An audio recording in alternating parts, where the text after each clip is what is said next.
Day 354 of the Ukrainian War Map, also known as the Russo-Ukrainian War. Juzzy here, and today is another update as I take a simplified and down-to-earth approach to some of the most important happenings on the ground in Ukraine today.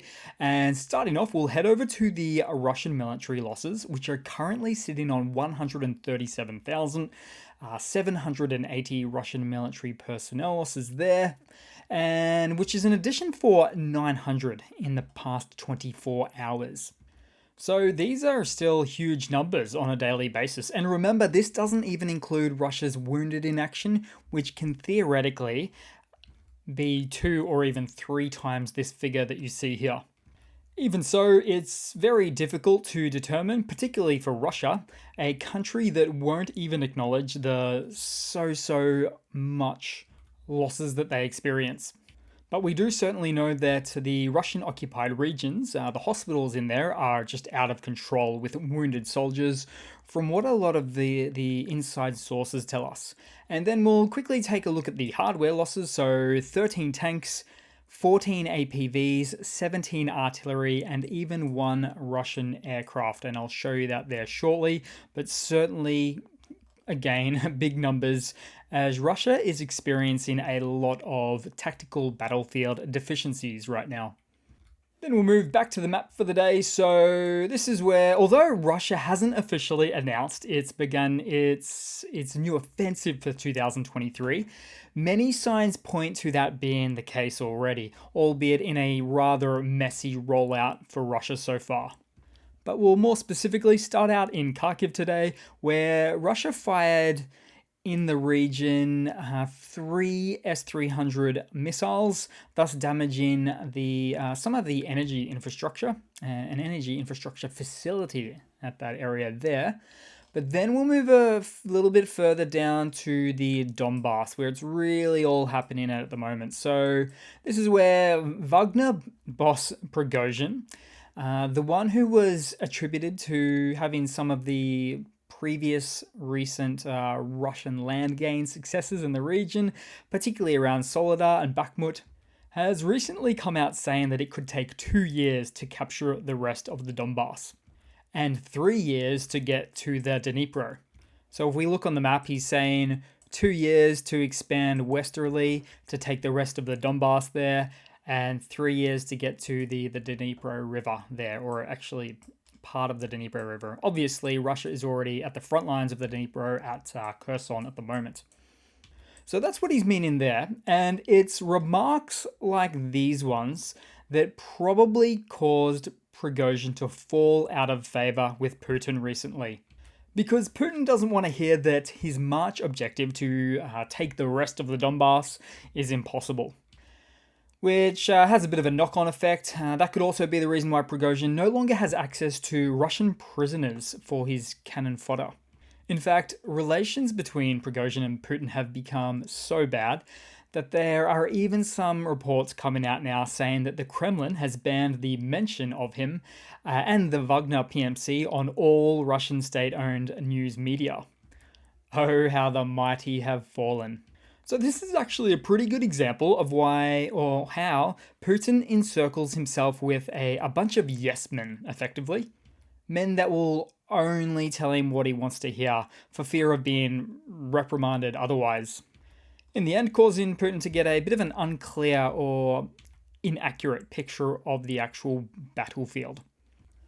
And moving more into the map here, so Buckman, like I mentioned. Now, for the past 4 or 5 days, actually hasn't been much of a change here. Although Russian artillery at this protrusion or salient point did in fact destroy a bridge just north of it, this one here, which is pretty important, so right around there, and there's some footage for that one too, because this effectively puts the Ukrainian armed forces reliant on a single road to the east to support any defensive or offensive operations. So when we take a look at things, that means since the Ukrainian forces only have one road out of there, I'll show you the road. It's this one here, because they can't any longer go past this salient point where the bridge was taken out. In fact, this exact point here, or maybe in a circular a bit of a radius, maybe a couple of miles at most from there. Hugely important right now for both sides. As if this section was taken out or controlled by the Russian forces, it would cut off Ukraine's last proper road supply route for the AFU going into Bakhmut. So that's what it's all about here for the Russian forces right now. And so it's not surprising that you can even see a push from the Russian forces in that direction, just south of that really crucial point right there, as they attempt their northern offensive to reach it. So I'll be watching this space very closely to see if the Ukrainian forces can sufficiently neutralize the Russian offensive from here in the upcoming days and weeks.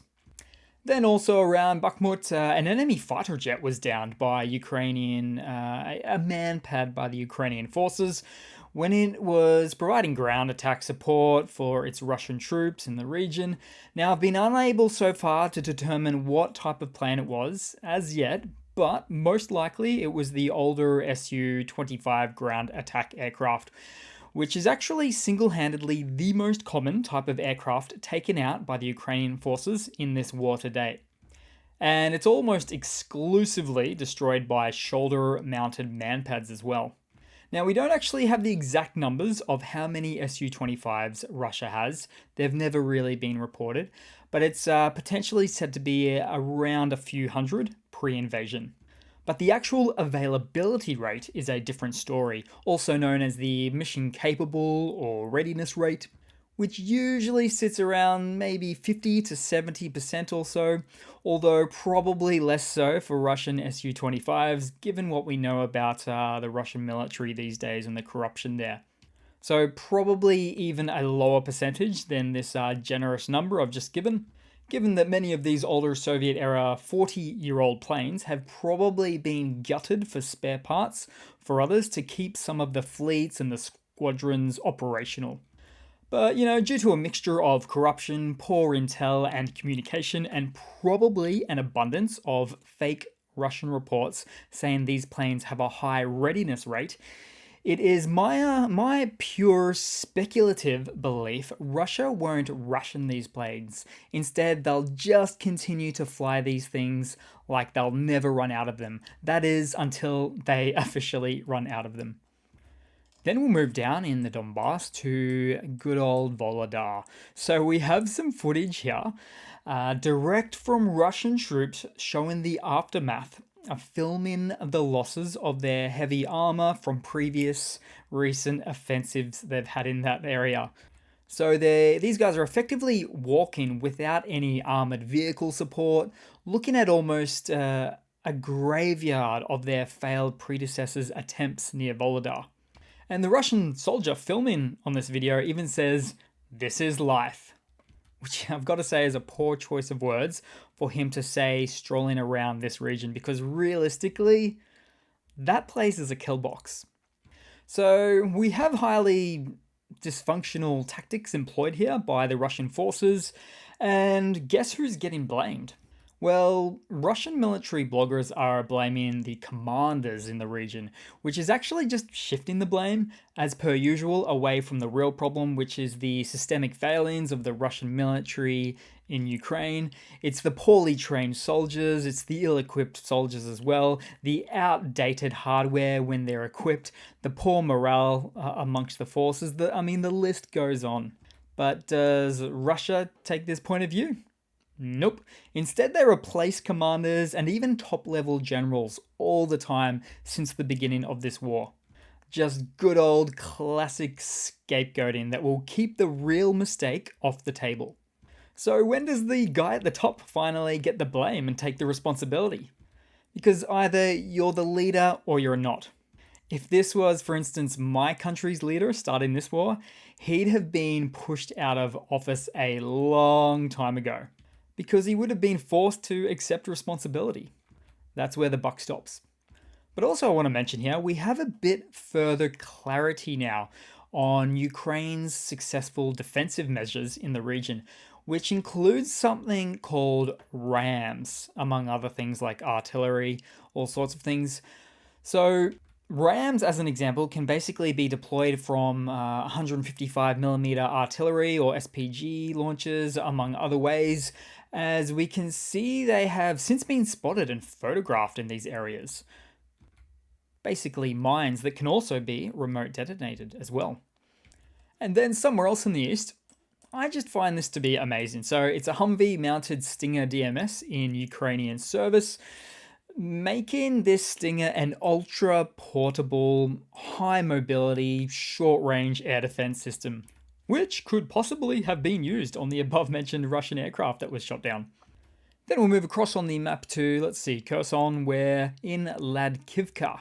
So in the occupied Kherson region, I should say, about 10 miles south of Holopristan. So let's see if we can find it right now. Here it is. So some inhabitants of the region look to be waiting for the AFU as they put up the right flag at the location.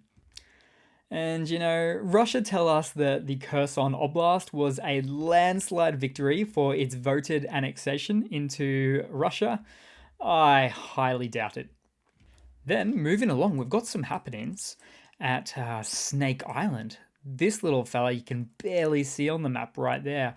I'll zoom back out for context, but basically today we had 2 Russian Su-24M bombers, dropped 4 bombs on Snake Island overnight.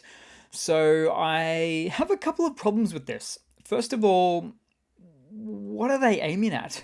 It's basically like firing at a deserted rock right now, except for perhaps a few rodents that otherwise have free reign of the place.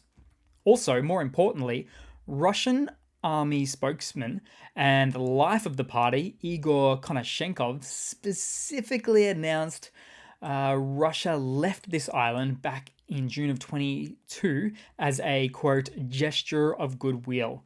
So why fire on your gesture of goodwill now? Complete Russian logic. But it was no gesture of goodwill. Russia couldn't hold and defend the island in a million years from Ukraine. Just look at its proximity to Ukrainian territory versus Russian occupied lands. We're talking with the ruler about 120 miles, 200 kilometers, whereas on the other side of things, it's about 20 miles and 30 kilometers if I can get that ruler to work right now. There we go. But as we all know, Russia loves to save face. If they can't take a place like the mafia government that they are, they'll spin some web of lies about they didn't want it in the first place. Oh, okay, if you say so. Then moving across to some news for today. So Ukrainian sources reported its first successful launch of its new homemade Ukrainian kamikaze drone. And this is excellent news. Very few details exist on this puppy right now, but there are no downsides to an indigenously manufactured Ukrainian kamikaze drone, where Ukraine can single-handedly determine and create the desired range for these drones without any politics getting involved. And if they can scale up at production, that is to say, make lots and lots of them, and give them a range of 100 or 200 miles, then it would even make it so much easier for politics or NATO politics to open up the floodgates to to allow providing of the longer range NATO weapon systems, just like the ATACMS, for instance, there. And it would make it considerably less escalatory to do so for NATO nations to provide these really long-range missiles or weapons of some description, because Ukraine would already have them or have weapons of this range. It would just be a case of Ukraine getting more from NATO. That's all it would be. And I have to say, this stuff in particular excites me more than tanks or jets, possibly even those two things combined, because these are some very real, deeply penetrating strike capabilities in the here and now, kind of like HIMARS on steroids in terms of a renewed longer range strike capability, forcing the Russian forces to push everything back as they did before when HIMARS first came to town. So we're talking HQ, ammo dumps, accumulation points, you name it, they had to push it right back, and this would cause them to really lose so much ground, supply routes, all sorts of things in the process. So I'll definitely be keeping an eye on these types of updates for this little known device. Then in some other news, in occupied Donetsk, a Russian propaganda media outlet reported that Ukraine shelled a peaceful yard of someone's home. Oh, but unfortunately, someone snapped some photos accidentally showing ammunitions all around. So Russia was trying to turn a Ukrainian successful military hit into a Russian puff piece about how Russia are the good guys and Ukrainian are the bad guys. Moral of the story: Russia lies. Then we'll move across to another Russian military mobilization blunder. This one's a bit long. Bear with me. I'll try to keep it as tight as possible. But basically, we have more mobilized Russians from the Russian Tatarstan region who are again making yet another video appeal. We see them all the time to their Russian commanders in an attempt to change their situation. They say they were transferred to Donetsk and feel that the local command there didn't care about them at all and treated them like consumables. That's probably true. They went on to say that the Russian military establishment from Donetsk has a slogan in that region that goes, "We fight to the last soldier, and then they send new ones." And so on the 5th of February, these guys were sent on an assault, an offensive without any preparations given. So they're on the front lines, getting shot at, and interestingly, their artillery fire support from behind them, in the rears, weren't helping them much either, because they mentioned that all the Russian artillery fire did was fire 3x4, which is likely a reference to 3 artillery rounds of fire, each in a 4-round volley. And those artillerists they speak of told them that was their limit of artillery fire. They couldn't do any more. And that in it of itself is a huge deal, because the centerpiece of the Russian military doctrine has always been artillery, and lots of it. So what these guys here are saying is very consistent with how the whole Russian army received the command a couple of weeks ago to strictly economize their shelling due to being low on artillery munitions. I can't stress how big of an issue this would be for Russia if this is ongoing.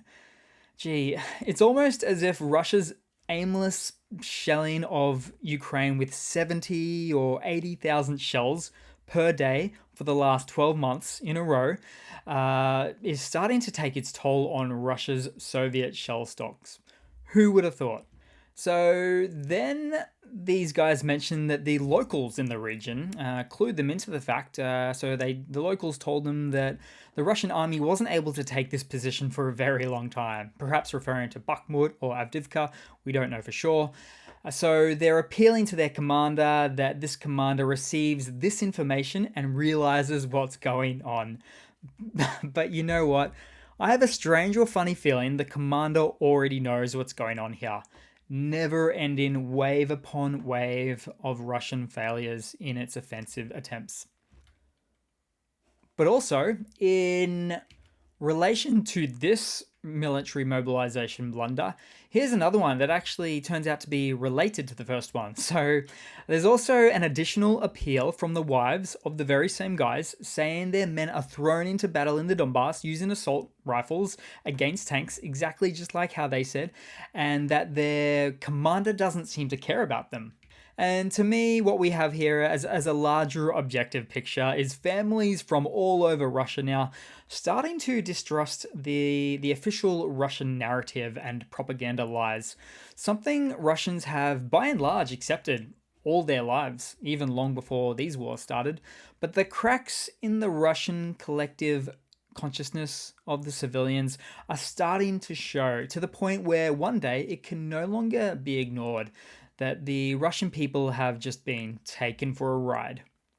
Then I'll need to move across to a quick funny to round it all off for today, guys. So, top Russian propagandist and TV, talk show, and radio host Vladimir Solovyov has just been getting angrier and angrier, perhaps due to the recent unexplainable Russian losses on the field. In the larger clip to this, he's also enraged about Zelensky's trip to Europe, deliveries of Western weapons, and even during his weather segment of announcements, he couldn't maintain his angry composure. And in this last segment, there's even just technical difficulties for a moment, and he loses composure once again, on air still, might I add, like a tyrant getting angry at his production team. I definitely wouldn't want to work for this guy. And I just bet he's the kind of boss in this Russian scenario that would threaten his low-performing workers to being conscripted to the front lines of the Donbass. I absolutely guarantee it if we could ever find that out. But you know what? The angrier he gets, the happier I am. And I bet I can put together a makeshift graph showing the correlation between his anger and the state of Russia's performance in this war. So thanks for watching, guys. Please leave a comment, subscribe, hit the like button, and I do hope to see all of you guys there in the next one. Cheers.